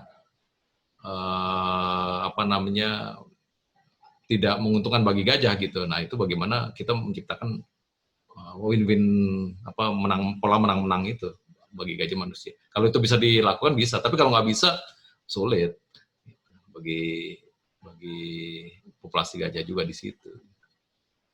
Gitu. Oke Mas, mungkin bisa lanjut ke pertanyaan selanjutnya dari Pak Dudi juga ya, dari Pak Dudi. Terkait dengan, sebentar saya ulang lagi. Pak Dudi itu tadi bertanya terkait dengan, tentang energi dari gajah itu kan makanan, minuman, mineral, dan yang dihitung dari pendekatan penggunaan ruang dan kelompok gajah. Jika kita tambahkan dengan pola perilaku, bagaimana penambahan parameter untuk gajah komunal yang berjumlah kelompok besar? Ditambah dengan dispersal gajah jantan tua atau gajah jantan muda yang seringkali keluar dari kelompok besar. Iya. Kalau untuk konsep ini sebetulnya tidak lebih banyak ke arah ini optimal foraging ya terhadap pola makan saja gitu. Jadi kan sebenarnya kan kalau dari ini kan jadi follow the food ya atau follow the need lah gitu. Jadi gajah itu bergerak mengikuti kebutuhannya gitu. Kebutuhannya itu 3 hal yang kita lihat secara umum. Pertama itu makan, makanan yang disuai oleh gajah. Yang kedua itu mineral. Yang 3 air. 3 itu sebetulnya. Itu yang sebetulnya yang menjadi basis dari teori ini atau basis dari implementasi penataan ruang ini. Bagaimana kita nanti menghitung energi sebetulnya kita tidak menghitung energi secara langsung ya berapa pengeluaran sepunya, tapi berdasarkan ini aja logika saja gitu. Kalau si gajah itu memang mereka banyak ruang, mereka bergerak di situ banyak makanan, ya pasti kebutuhan atau nilai manfaat atau nilai optimalnya kan lebih tinggi gitu. Apalagi jaraknya berdekatan kan. Gitu. Dan itu luas gitu. Tapi kalau dia sedikit, mereka mengaksesnya jauh, gitu, itu akan menjadi faktor kerugian bagi gajah sendiri gitu untuk dalam banyak makasih. Nah itu sebetulnya ruang-ruang itu yang perlu kita ciptakan banyak itu. Makanya sebenarnya konsep koridor, konservasi, konsep KAE sebetulnya itu bisa dicoba untuk dimanfaatkan gitu. Untuk dimanfaatkan untuk membangun itu gitu, membangun pola itu. Kalau dulu mungkin mereka mengaksesnya sedikit, gitu. Pas mereka mengakses sedikit pun juga konflik kan, gitu. Jadi ya konflik lah di situ tiap hari, gitu. Tapi kalau dari uh, masyarakat atau pemangku kepentingan mulai melihat bahwa mereka butuh ruang untuk hidup, butuh sumber daya untuk hidup, nah ya secara partisipatif itulah dibangun itu gitu. Apakah melalui konsep koridor atau melalui konsep kalau di LHK KE ya gitu, dorong dari KE dan sebagainya. Nah itu yang sebetulnya dari situ poinnya yang kita dorong gitu. Kira gitu. Nah kalau misalnya gajah soliter ya, gajah jantan ya, sebetulnya kalau ngelihat dari porsi besarnya sumber daya yang di apa dihabiskan itu akan lebih banyak gajah kelompok. Nah, jadi sebetulnya gajah jantan itu dia akan mengikuti pergerakan gajah kelompok gajah yang lebih besar gitu. Nah sebetulnya fokus dari kegiatannya sebenarnya yang itu gajah-gajah kelompok itu membangun pola kelompok gajah yang membangun pola pergerakan kelompok gajah itu bisa lebih teratur lah, bisa lebih dibangun lah. Gitu. Nanti gajah jantan itu kan lebih cenderung mengikuti dari kelompok-kelompok itu. Sebetulnya yang penting bagi gajah jantan itu adalah connectivity, karena kalau dari sisi beberapa lokasi itu misalnya katakanlah ada kelompok gajah A dan kelompok gajah B itu mereka bisa diakses oleh jantan gitu akan jauh lebih baik dari sisi quality dari populasi ya. Oke, Mas. Quality dari Ya, populasi. ini kita buka sesi selanjutnya ya. Ada beberapa pertanyaan yang udah masuk. Mudah-mudahan dipahami ya. Ini agak susah nih kadang-kadang memahami. Yeah. Oke, ini pertanyaan. Tadi kayaknya ada yang raise hand, tapi sepertinya udah turun lagi tangannya. Apa nggak jadi nanya? Nanti silahkan yang ingin bertanya via open mic juga kami persilahkan dengan cara raise hand. Oke, untuk pertanyaan selanjutnya ini dari Bu Herlina. Karena tadi Mas Wisnu juga bicara tentang connectivity ataupun koridor penghubung antara kantung gajah satu dengan kantung gajah lainnya ataupun habitat gajah satu dengan habitat lainnya. Ini ada pertanyaan menarik mungkin dari Bu Herlina ya. Berapa jarak ideal antara kantong gajah satu dengan kantong gajah lainnya jika dikaitkan dengan jarak yang ideal untuk koridor gajah? Jadi antara satu habitat dengan habitat lainnya ataupun kantong gajah satu dengan kantong gajah lainnya. Berapa jarak idealnya, Mas? Kemudian itu dari Bu Herlina. Kemudian satu pertanyaan lagi dari Mas Iqbar. Mas Iqbar ini di kolom chat tadi bertanya tentang bagaimana menghindari konflik. Sebentar, saya coba. Mas Iqbar pertanyaannya bagaimana cara menghindari konflik antara gajah dengan pembangunan jika pembangunan tersebut terpaksa harus memotong jalur jelajah gajah. Ini dari Mas Iqbar. Kemudian pertanyaan terakhir di sesi ini dari Pak Ahmad Jailani. Pak Ahmad Jailani ini bertanya barusan Pak Wisnu menjelaskan bahwa kawanan gajah betina lebih menghindari konflik. Sedangkan jantan cenderung fight. Apakah gajah berkelompok terpisah berdasarkan seks? Berdasarkan seks ya. Apakah gajah berkelompok terpisah berdasarkan seks? Ya, itu mungkin ada 3 pertanyaan dari Bu Herlina, dari Mas Iqbar, dan dari Pak Ahmad Jailani. Silakan mungkin Mas Wisnu. Ya, terima kasih Dwi. Oke, jadi yang pertama tentang apa namanya jarak ideal. Nah, jarak ideal.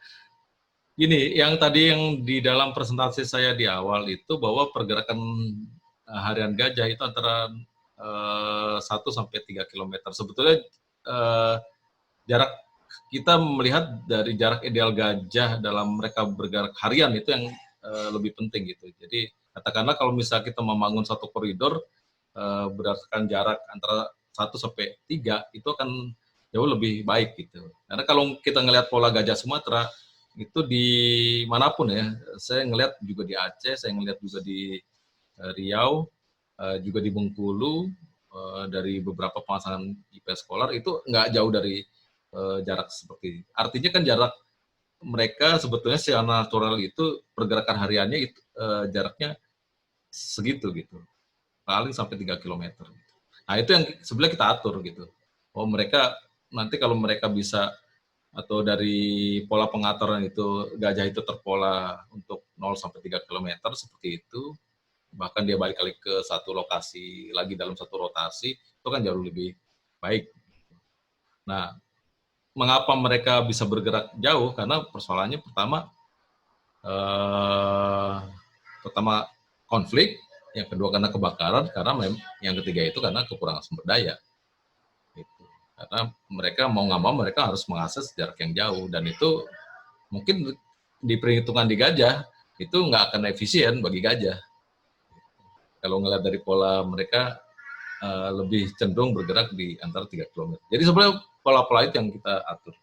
Nah, terus yang kedua adalah tentang Konflik gajah dalam pembangunan, Mas. konflik gajah. Oh ya, nah itu yang sebetulnya menarik. Kita di Balai Raja dan ada satu kantong juga yang di Riau itu di selatan ya, di dekat Pekanbaru itu di Petapan. Itu kan dibangun tol mereka itu. Tol dan itu dibikin koridor ya. Nah, sebetulnya kan itu kan usulan dari kita ke waktu itu ke PU ya.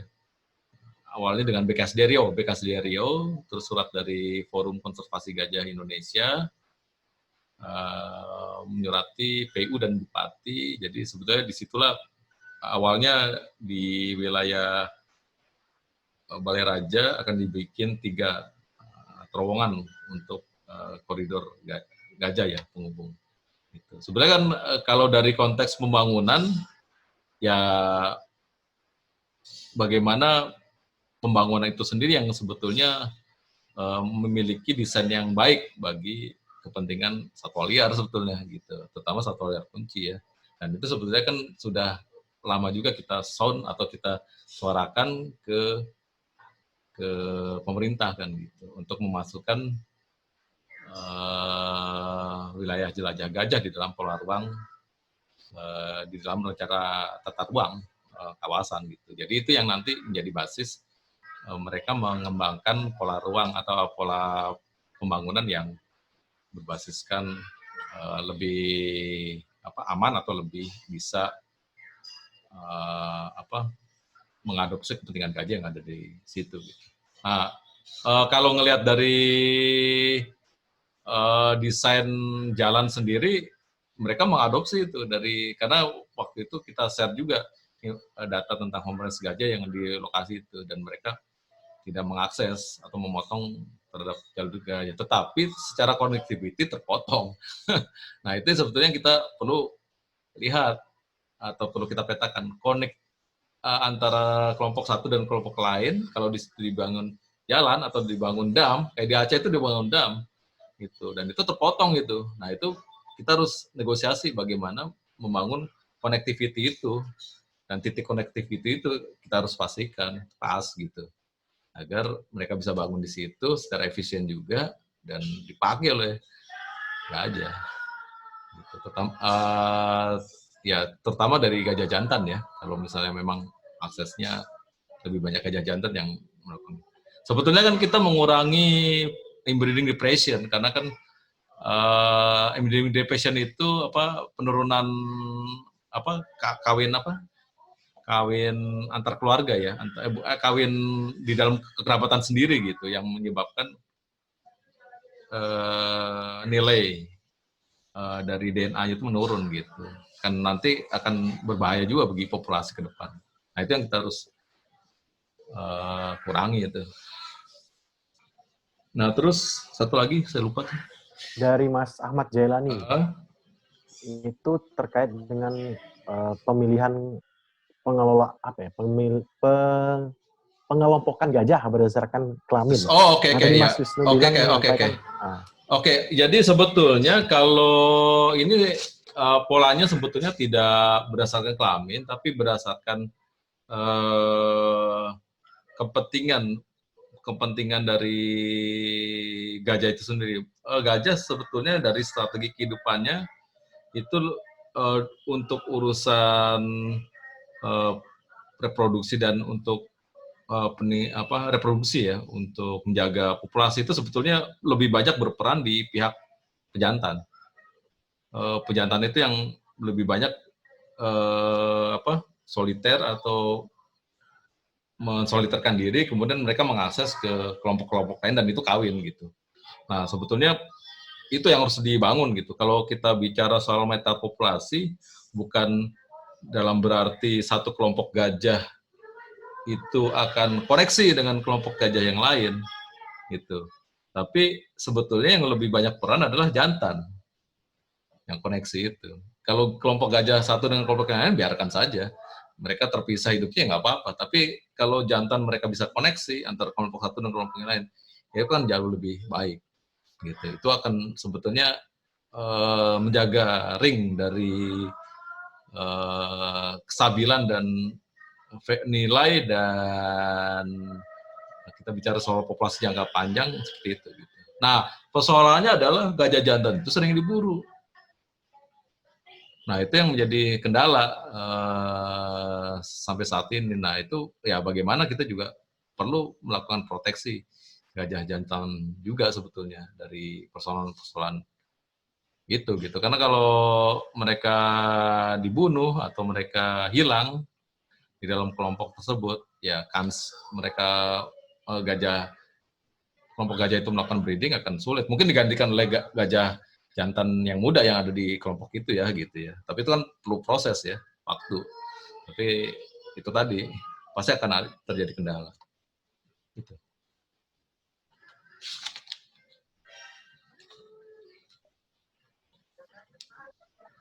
Oke, oke Mas Wisnu.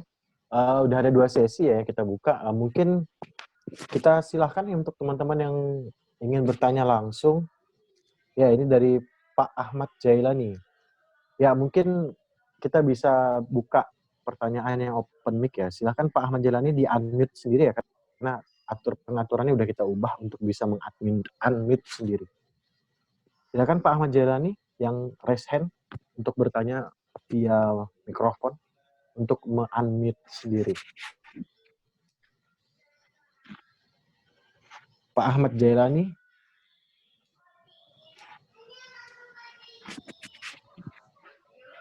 Oke, Pak Ahmad Jailani, silakan Pak Ahmad Jailani. Iya, Mas terima Ahmad kasih. Jailani ya? Iya, terima kasih Pak Dwi. Ya, sama-sama Mas.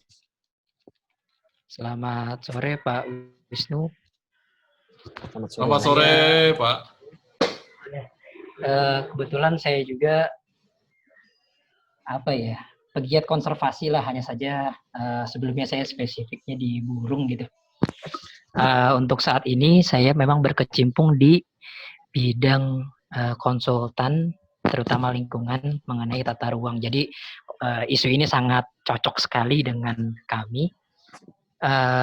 Yang saya mau tanyakan selanjutnya, sebelumnya tadi saya sudah bertanya juga, baru tahu saya ternyata gajah jantan itu suka memisahkan diri dari kelompoknya dan introduce ke dalam kelompok yang lain, dan ternyata seks rasio itu sangat besar, bahkan tadi Pak Wisnu menyebutkan bahkan hingga mencapai 1:11 ya Pak ya, kalau nggak salah dengar tadi. Iya Pak, iya ada. Nah kemudian sayangnya dari gajah yang bisa dibilang tinggal satu-satunya lagi tuh di antara 11 gajah betina lain, justru dia yang menjadi incaran para pemburu gitu. Nah kalau saya amati sebelum-sebelumnya, ternyata konflik perburuan gajah ini ya bisa dibilang karena law enforcement-nya masih kurang kuat gitu kali Pak ya. Karena memang dia dilindungi gajah itu, tapi setiap kali menemukan konflik, gajah itu selalu jadi nomor yang bukan nomor 2, tapi mungkin dia nomor 11 gitu. Karena ketika ada konflik dengan manusia, prioritasnya ke manusia dengan alasan manusia adalah bagian dari ekosistem yang kita huni sama-sama.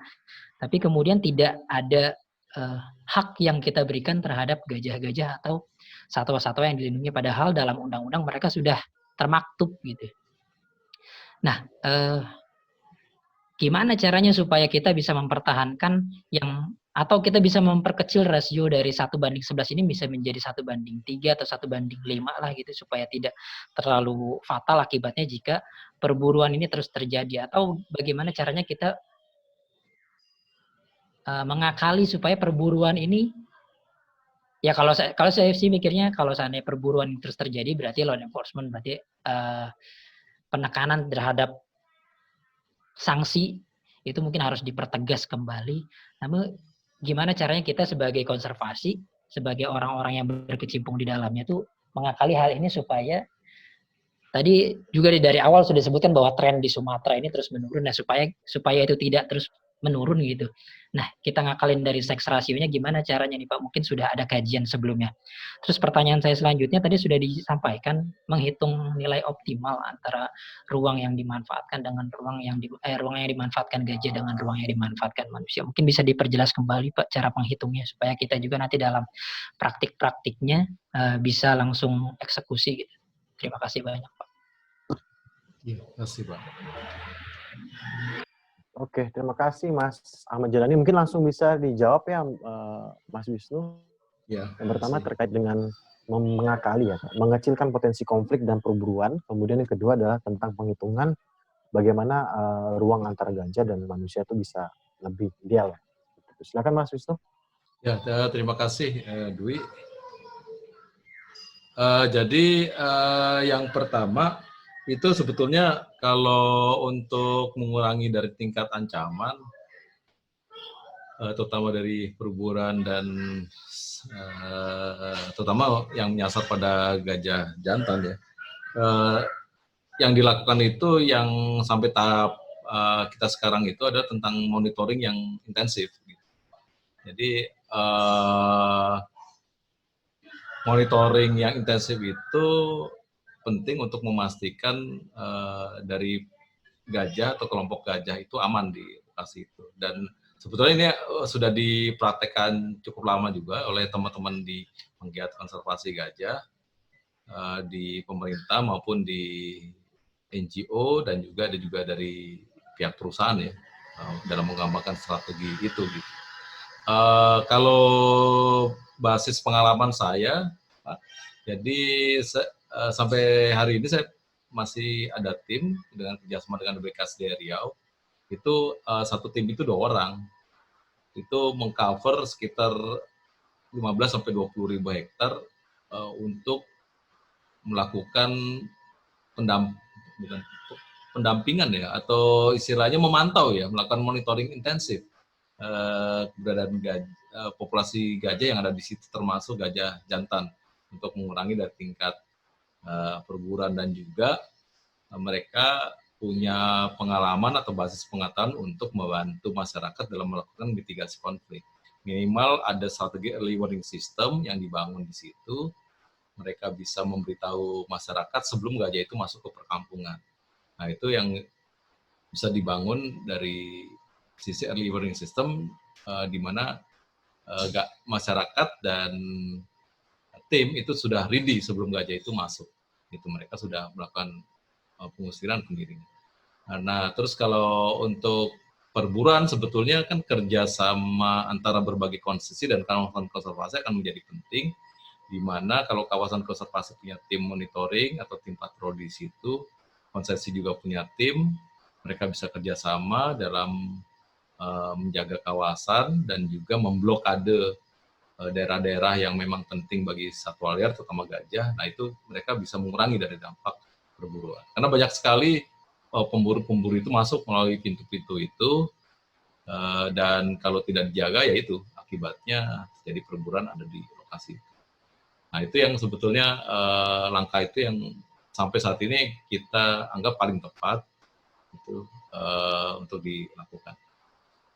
Terus kemudian tentang menghitung nilai optimal. Nah, menghitung nilai optimal ini memang sebetulnya saya banyak terangkan di dalam materi sebelumnya, Jadi sebetulnya basisnya itu adalah kita harus dibangun berdasarkan wilayah jelajah gajah dulu. Misalnya katakanlah di satu lokasi itu ada satu kelompok gajah jumlahnya sekian ekor, kemudian luas wilayahnya adalah sekian puluh ribu hektar. Nah itu kita bangun dalam skala itu, lalu kita petakan berapa banyak sumber daya yang ada di situ. Apakah di situ ada pemukiman?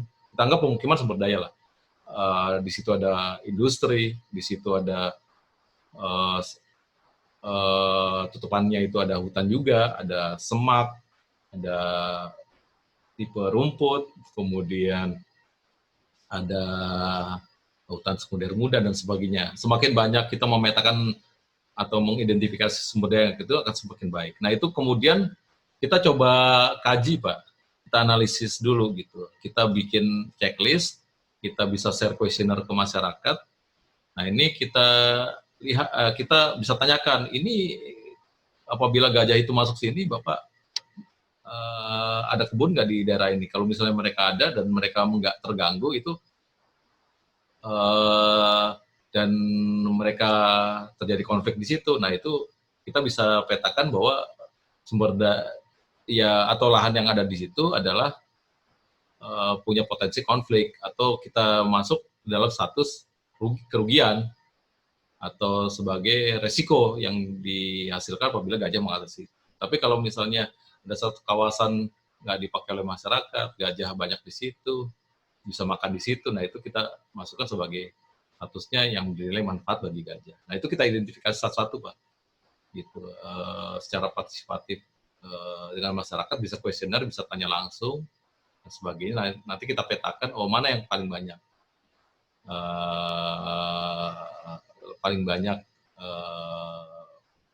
nilainya gitu. Apakah memang nanti identifikasi sumber daya bernilai manfaat lebih banyak ataukah yang bernilai risiko lebih banyak gitu. Nah, terus kemudian kita petakan masing-masing pergerakan gajah itu, Pak. Pergerakan gajah berdasarkan seluruh sumber daya yang ada di situ. Nah, itu ada teknik namanya Euclidean distance yang bisa dipakai untuk memetakan itu. Dan itu ada scoring di mana pada saat mereka mengakses paling dekat di situ, skornya tinggi. Gitu. Skornya tinggi, baik, karena kita anggap bahwa mereka akan lebih banyak efisien terhadap energi ya kalau mereka mengakses lebih dekat. Kalau sumber daya itu bernilai manfaat. Tapi kalau sumber daya itu bernilai resiko, mereka mengakses resiko lebih dekat.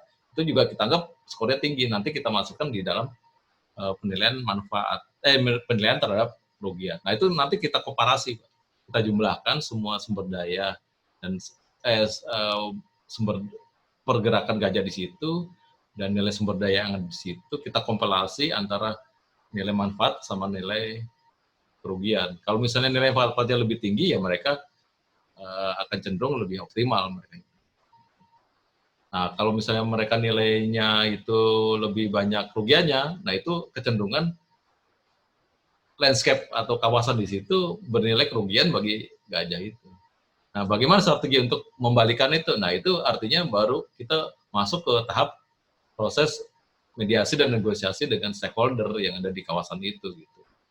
Kita bisa dorong, oh ini bisa nggak ini kita anggap apabila si kelompok gajah itu masuk ke daerah itu tidak bernilai kerugian gitu dan sebagainya gitu. Di Balai Raja itu yang kita bisa ubah itu dulu tentang mereka tanam sawit, kemudian mereka ngubah ke tanam kasava Pak, singkong pahit. Ternyata dari pola mereka tanam kasava waktu itu sekitar 5 hektar, kemudian berapa puluh hektar, akibat kita intervensi sedikit ya sebetulnya. Karena mereka orang Jawa gitu, yang pertaniannya cukup kuat gitu ya. Nah, mereka intervensi sedikit, langsung mereka melakukan hal yang banyak juga gitu, sampai 150 hektar lah mereka akhirnya tanam. Nah, gajah dulu mereka pada saat masuk ke situ mereka tanam sawit, itu mereka konflik itu.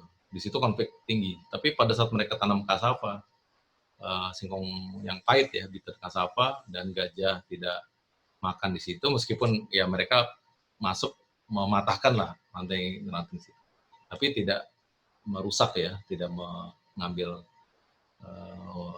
singkong atau bibian di situ. Jadi polanya netral, jadi gajah bisa masuk di situ dan masyarakat menerima, dan masyarakat tidak merasakan manfaat juga ada gajah di situ gitu.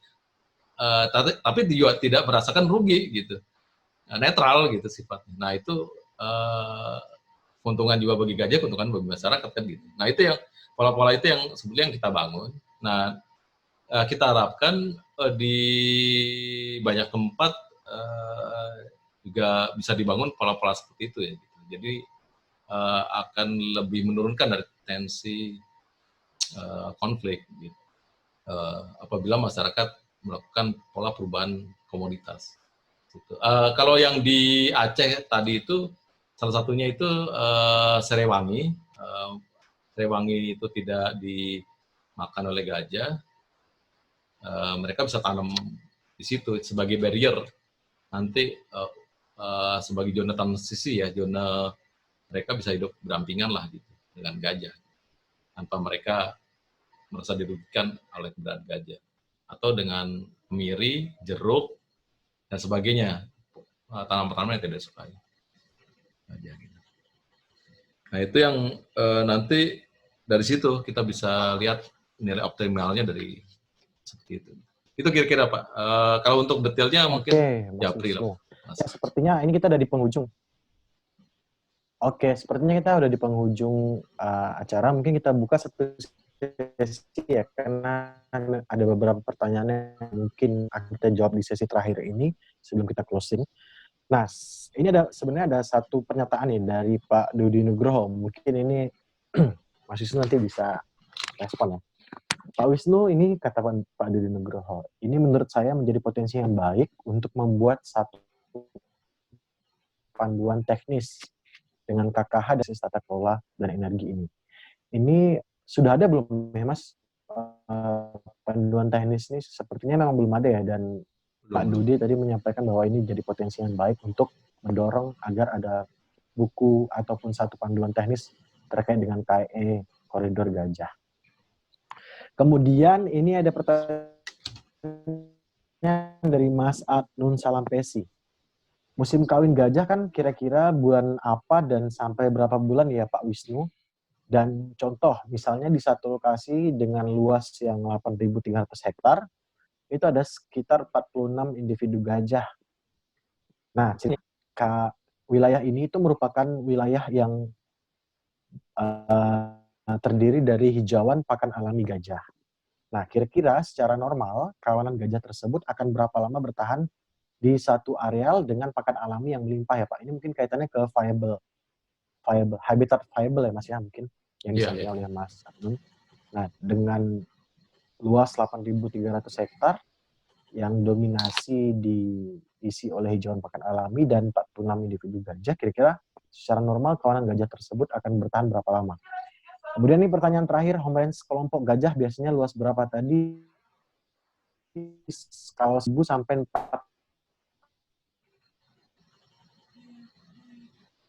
40.000 hektar. Dari Mas Suheri, ya mungkin langsung saya jawab aja tadi karena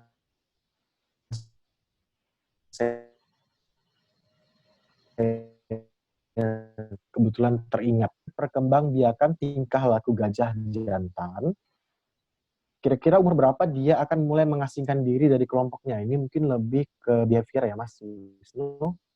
Kemudian selanjutnya terkait gajah jantan yang dari lahir hidup di penangkaran atau dibina oleh mahot sampai umur berapa keaktifan dia bisa berkembang biak di alam liar.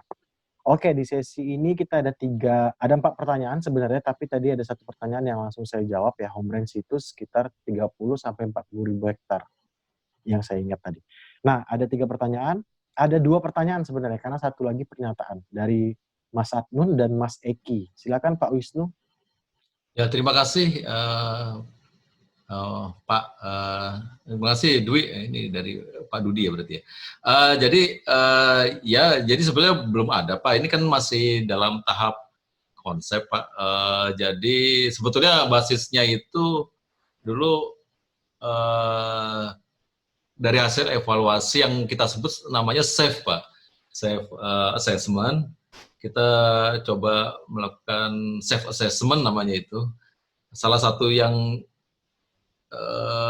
refleksi dari kita, ternyata yang kita lakukan dalam konservasi gajah itu terlalu banyak kita bicara soal populasi gajahnya sendiri gitu. Sedangkan kita bicara soal habitat atau soal ruang kita kurang gitu, bahkan tidak banyak gitu. Jadi itulah menjadi porsi rendah, ternyata kita tidak seimbang bicara melakukan konservasi gajah itu dari sisi lebih banyak dari sisi populasinya. Nah itu yang kemudian kita dorong di dalam konteks strategi dan rencana aksi konservasi gajah 2007-2017 sebetulnya sudah ada di dalam satu objektif tentang habitat itu, cuma nggak terlalu banyak intervensi terhadap itu gitu. Nah, kemudian di dalam strategi dan rencana aksi konservasi gajah 2019-2009 kita juga sekarang perkuat lagi gitu untuk membangun pola gimana kita mendorong pengelolaan habitat itu menjadi basis kunci juga dalam konservasi gajah. Nah, kalau dari konteks ini sebetulnya memang ini masih dalam bentuk pilot project yang baru tahap uji coba. Tahap awal sebetulnya kalau yang saya pengalaman lakukan di Balai ada teman-teman lain juga sudah melakukan juga di Aceh juga. Kemudian kita juga melakukan di Aceh, kemudian dan beberapa tempat ada inisiasi juga dari perusahaan meskipun tidak banyak, termasuk yang di Sumatera Selatan, kemudian yang di Bengkulu juga. Ya kita harapkan yang targetnya yang di sebelah juga akan mengembangkan itu juga. Pola seperti itu juga. Kemudian yang di restorasi ekosistem, satu restorasi ekosistem juga kita harapkan juga dapat mengembangkan konsep ini. Nah, kalau dari sisi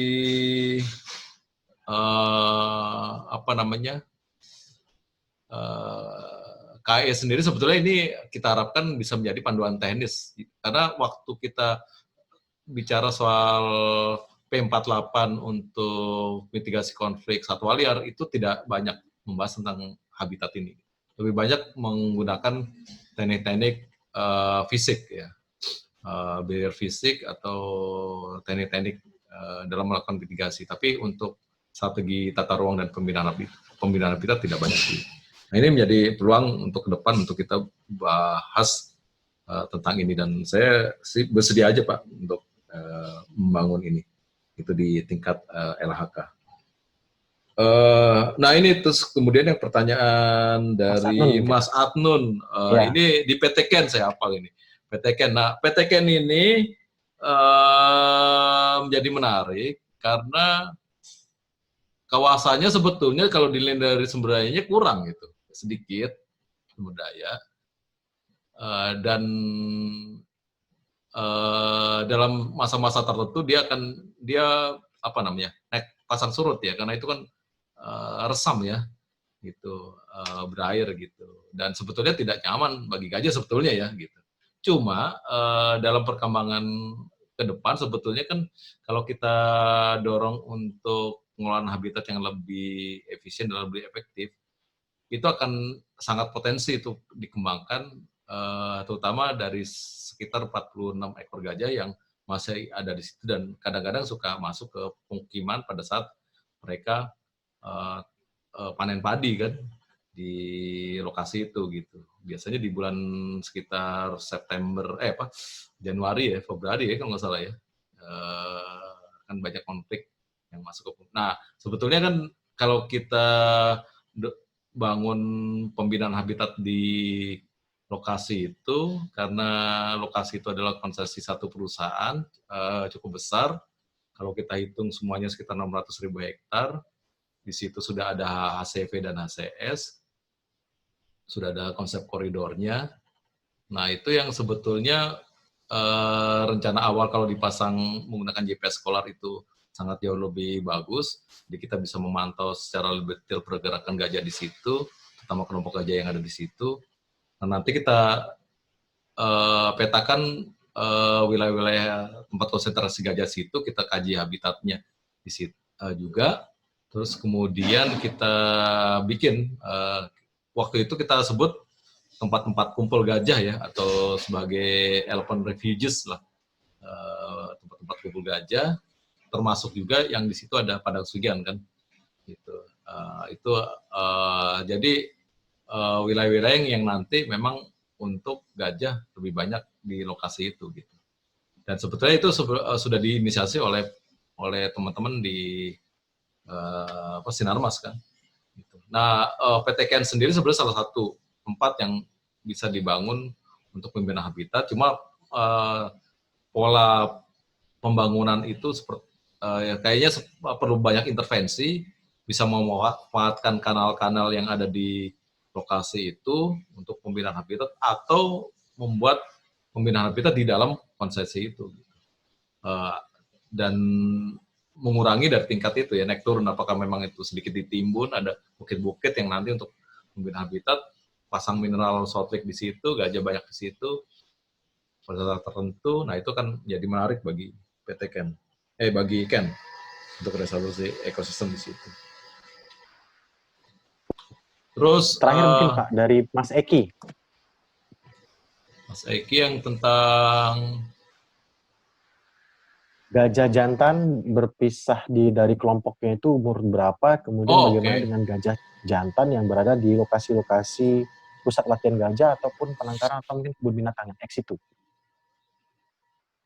Gajah jantan. Gini, gajah sendiri itu sebetulnya dari strateginya sangat bagus. Jadi parenting strateginya itu mereka tidak hanya memanfaatkan gajah induk saja, tapi juga bibi-bibinya. Jadi proses 2-4 tahun itu mereka menyusui gajah induk. Dari baby sampai 2 tahun, 3 tahun, atau ada yang sampai 4 tahun, 3 tahun lah antara-antara. Nah, baru kemudian mereka diasuh oleh bibi-bibinya. Nah, sampai umur 12 tahun, mereka bisa untuk dilepas. Jadi ada potensi di mana umur setelah 12 tahun itu mereka bisa mencari pasangan untuk gajah betina. Tapi kira-kira polanya seperti itu, strategi parentingnya bagus, strategi parentingnya itu seperti itu gitu, dalam pola mempertahankan populasi. Jadi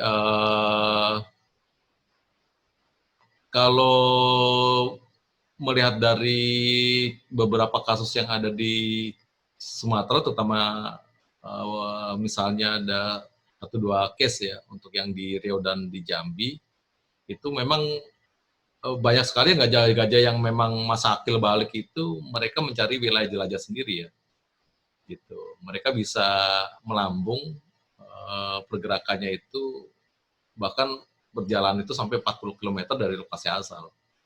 Nah, itu yang satu, yang beberapa hal yang kadang-kadang konflik itu ada timbul korban itu karena kasus gajah yang akil balik itu yang mencari wilayah jelajah atau mencari daerah lain gitu.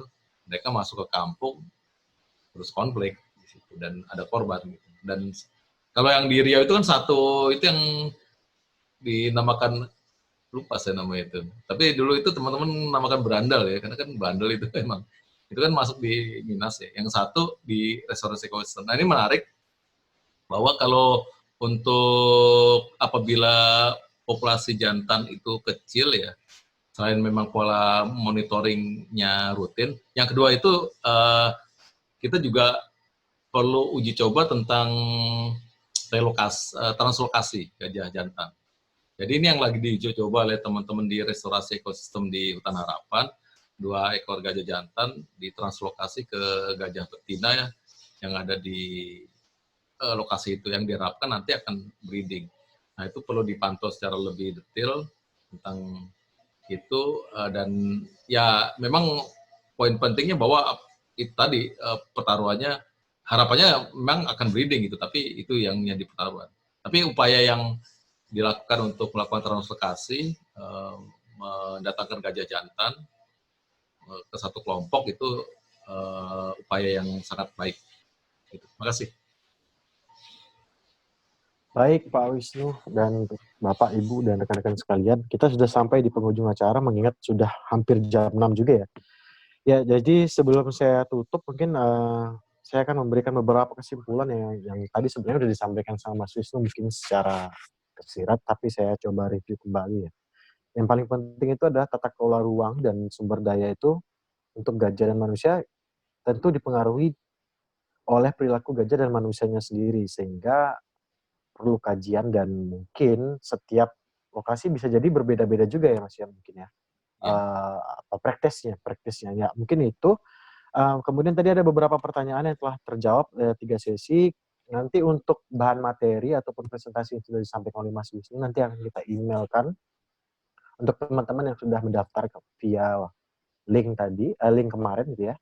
Nanti kita akan emailkan bahan dan presentasinya. Kemudian tadi di kolom chat saya sempat membaca ada yang minta kontak Pak Wisnu untuk bisa japri ataupun berkomunikasi lebih lanjut ya, lebih dalam. Nanti mungkin di penyampaian email yang terdiri dari presentasi ataupun bahan presentasi Pak Wisnu akan kami sertakan juga email Pak Wisnu. Gimana Pak Wisnu? Ya, silakan. Ya, nanti akan kita sertakan juga email dari Pak Wisnu. Jadi silakan teman-teman yang ingin bertanya lebih jauh dan lebih dalam mungkin bisa langsung berkomunikasi sama Pak Wisnu via email. Ya, mungkin sebelum saya tutup, silakan Pak Wisnu mungkin ada closing statement, ada 1 atau 2 kalimat menjelang kita tutup ini. Silakan Pak Wisnu. Ya, terima kasih Dwi. Jadi yang pertama itu bahwa sebetulnya ini adalah satu sesi presentasi yang sebetulnya kelanjutan dari presentasi yang sebelumnya tentang harmonisasi ruang dan sumber daya bagi gajah dan manusia. Jadi yang pertama itu bahwa sebetulnya dalam pola-pola kita menurunkan tingkat ancaman, terutama dari konflik konversi lahan yang berdampak terhadap konflik, dan penurunan dari sumber daya bagi gajah, itu salah satunya adalah dengan pengaturan tata ruang dan sumber daya.